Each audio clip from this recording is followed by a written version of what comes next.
तो guys UPSC ने 2022 के प्रीलिम्स के एग्जाम के लिए नोटिफिकेशन जारी कर दी है। फॉर्म भरना शुरू हो चुके हैं, लेकिन बहुत सारे स्टूडेंट्स कई बार गलत फॉर्म भर लेते हैं। तो उनका इलाज हम यहाँ पे देखेंगे कि किस तरीके से आप उसको करेक्ट कर सकते हैं। ऑल्दो यूपीएससी ने अपनी नोटिफिकेशन में हेल्पलाइन नंबर्स दिए हुए हैं, लेकिन मैंने बहुत ट्राई किया, लेकिन वो फोन उठाते नहीं है, या तो उनको कॉल नहीं जाती है या फिर वो कॉल पिक नहीं करते हैं।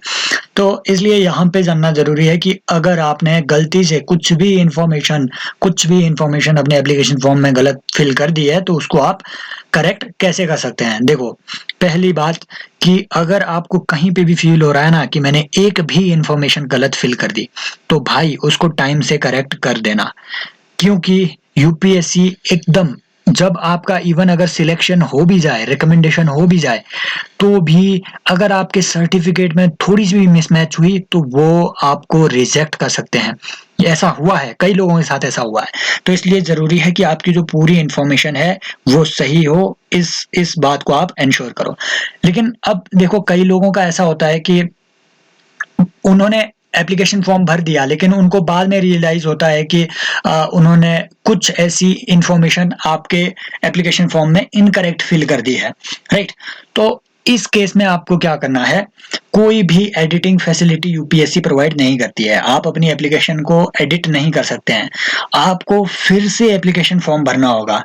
अगर आपको बाद में रियलाइज होए कि मैंने इसमें कुछ गलत इंफॉर्मेशन फिल कर दी है, तो आपको एक बार फिर से पूरा वो प्रोसेस शुरू करना होगा, शुरू से इसको फिर से भरना होगा। पार्ट 1 एप्लीकेशन फॉर्म फिर से आपको भरना पड़ेगा, फिर पार्ट 2 आपको एप्लीकेशन फिर से भरना पड़ेगा, राइट। एक नई रजिस्ट्रेशन आईडी आपको क्रिएट करनी पड़ेगी। लेकिन एक बात याद रखना, जिस जिस ईमेल आईडी से, जिस ईमेल एड्रेस और जिस कॉन्टैक्ट नंबर से आपने अपनी पहली एप्लीकेशन फिल करी थी, उसी ईमेल आईडी और उसी कॉन्टैक्ट एड्रेस के थ्रू आप दूसरी एप्लीकेशन भी फिल करना, तभी आपकी जो पहले वाली एप्लीकेशंस थी वो रिजेक्ट होती जाएंगी। समझ रहे हो? तो फॉर एग्जांपल, अगर आपने किसी एक पर्टिकुलर ईमेल आईडी के थ्रू आपने अपना फॉर्म भरा हुआ है, तो उसी ईमेल आईडी के थ्रू आप फिर से जितनी बार आप चाहें उतनी बार आप फॉर्म भर सकते हैं, और उससे पहले की जो आपकी एप्लीकेशंस हैं वो फॉर्म आपके डिलीटेड कंसिडर किए जाएंगे। वो सिस्टम ऑटोमेटिकली कैंसिल कर देता है। आपका जो लेटेस्ट फॉर्म फिल हुआ है उसी को ही कंसिडर किया जाता है। तो एक बात ये आपने ध्यान रखना है। अब कई लोगों को लगता है कि हमने एड्रेस वगैरह गलत भर दिया अपना, तो एड्रेस उतना सब्सटेंशियल एरर नहीं होता है, तो इसलिए जरूरी नहीं है इसको करेक्ट करना। अगर थोड़ी सी भी माइनर मिस्टेक आपको लगती है कि एड्रेस में हुई है, तो जरूरी नहीं है उसको करेक्ट करना, उसको वैसे ही रहने दो। लेकिन आपका जो कॉन्टैक्ट के लिए आपने जो ऑनलाइन, राइट, कोई ऐसे कॉन्टैक्ट डिटेल डाली हुई है, जैसे आपका मोबाइल नंबर हो गया, आपका ईमेल आईडी हो गया, वो हमेशा करेक्ट होना चाहिए, क्योंकि यूपीएससी मोस्टली ऑनलाइन ही आपके साथ कम्युनिकेशन एस्टेब्लिश करेगा, राइट। एक एक और दिक्कत होती है कि कई लोगों को लगता है कि क्या मैं अपना जो एप्लीकेशन फॉर्म मैंने भरा हुआ है उसको क्या मैं एडिट कर सकता हूँ? बिल्कुल नहीं। कोई ऐसा रिकॉर्ड एडिट करने की फैसिलिटी यूपीएससी आपको नहीं देता है। एक बार जब आपने एप्लीकेशन सबमिट कर दी तो वो फाइनल होगी।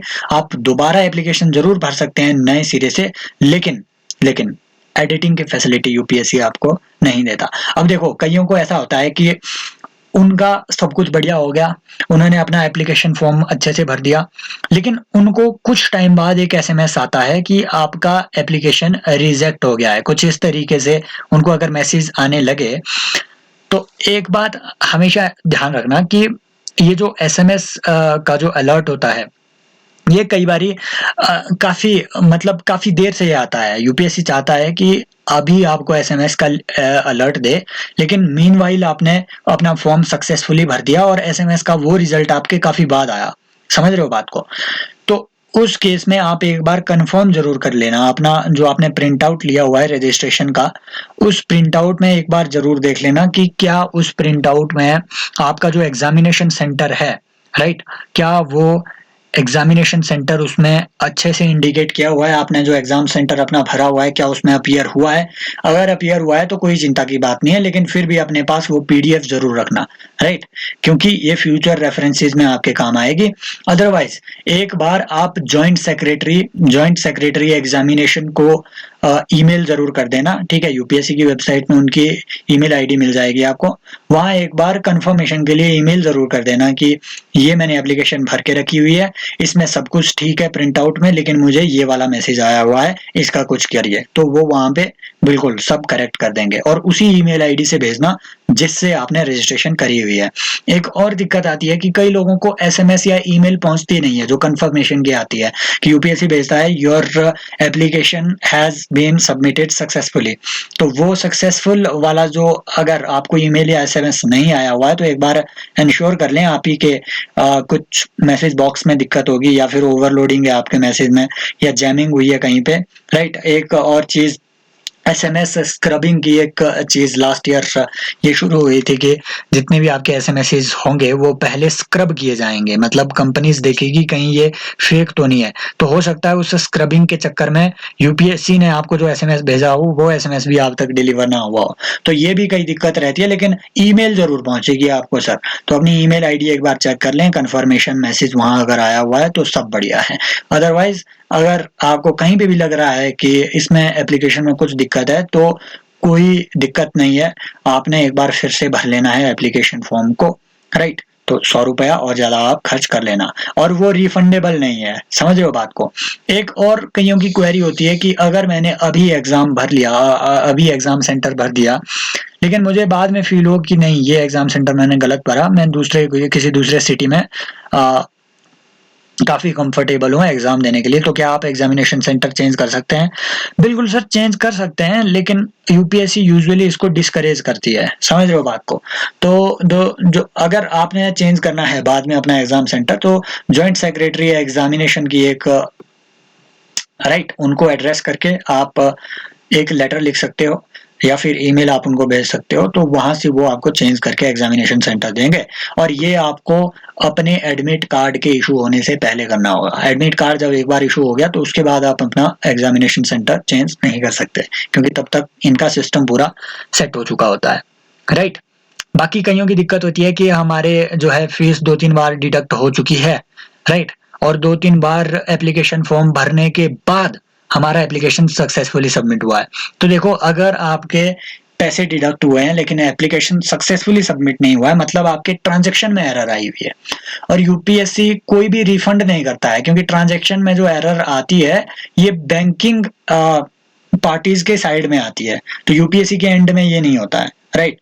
तो आप उस पैसे के रिफंड के लिए बैंक को अप्रोच कर सकते हो, यूपीएससी कोई रिफंड आपको नहीं देगा। अपने बैंक में जाइए, वहां पे अगर ऐसी कोई दिक्कत है उनको एरर की कुछ स्क्रीनशॉट वगैरह दिखाइए, वहां से आपको रिफंड होता हुआ देखने को मिल जाएगा। बाकी कुछ ऐसी ही क्वेरीज है, अगर आपकी कुछ और क्वेरीज हो, कई स्टूडेंट्स की रहती है, राइट। एक आपका सर्टिफिकेट से रिलेटेड रहता है, जैसे ईडब्ल्यूएस का सर्टिफिकेट हो गया, राइट, और आपका जो ओबीसी का सर्टिफिकेट रहता है, नॉन क्रीमी लेयर का, एनसीएल, ओबीसी एनसीएल सर्टिफिकेट, कि भैया वो कौन सी ईयर का होना चाहिए, कौन सी फाइनेंशियल ईयर का होना चाहिए। तो आपका जो ईडब्ल्यूएस का सर्टिफिकेट है उसकी असेसमेंट आपकी 2021 के फाइनेंशियल ईयर की लगेगी, मतलब अभी जो प्रेजेंट फाइनेंशियल ईयर चल रहा है इसी फाइनेंशियल ईयर की असेसमेंट होनी चाहिए, राइट।